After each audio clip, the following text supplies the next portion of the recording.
તો આજે અમે લોકો જઈએ છીએ ફોટા પાડવા અને રીલ બનાવવા માટે. તો ચાલો તમને પણ બતાવું અમે લોકો કેવા ફોટા પાડ્યા રીલ બનાવી. ધવલ ને જયરાજ જવાના છે ગાડીમાં અને હું ને નેના જઈશું ચાલતા જવાની મજા આવે ગાઈસ. તો ગાઈસ અત્યારે હું વિડીયો નથી એટલે બધા બનાવતી. તમે મારી આઈડીમાં જોતા હશો કે હું વિડીયો અપલોડ નથી કરતી, કારણ કે અત્યારે હું જોબ પણ જાઉં છું, એટલા માટે મને ટાઈમ નથી મળતો.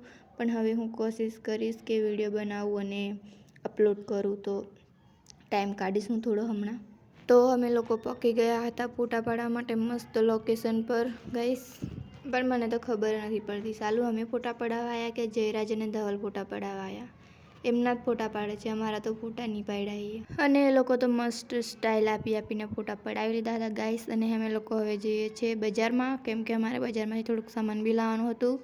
તો ફાઇનલી અમે લોકો બજારમાં જવા માટે નીકળી ગયા છે. તો ધવલને એ લોકો આગળ જતા રહ્યા છે, અમે પાછળ જઈએ છીએ. અને અમે લોકો બજારમાં પહોંચી ગયા હતા ગાઈસ.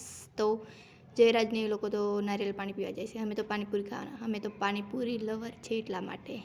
તો કોને કોને પાણીપુરી ભાવે છે ગાઈસ કોમેન્ટ કરજો. મને તો બહુ ભાવે એટલે મેં પાણીપુરી ખાવા જાય છે. મને બજારમાં લઈને આવે ને તો 20 રૂપિયાની પાણીપુરી ખવડાવી દે ને તે બી મેં ખુશ થઈ જાઉં, એટલી મને ભાવે પાણીપુરી. અને આ લોકો આવી ગયા હતા નારિયેલ પાણી પીને. બીજું શું લાવ્યા હતા ખબર નહીં, આ સફરજન ને એવું બધું લાવ્યા હતા. નેનાનો ફોન બગડી ગયો હતો એટલા માટે અમે દુકાને બતાવવા આવ્યા હતા. ખબર નહીં શું પ્રોબ્લેમ આવે છે એના ફોનમાં, તો અમે દુકાને આવી ગયા હતા એનો ફોન ચેક કરાવવા માટે. તો હું ને નેના અહીંયા ફોટા પાડવા માંડ્યો, મસ્ત કાચ હતો એટલા માટે. તો એ ફોટા નહીં પાડ્યા એટલે હવે અહીંયા ફોટા પાડી લઈએ અમે લોકો.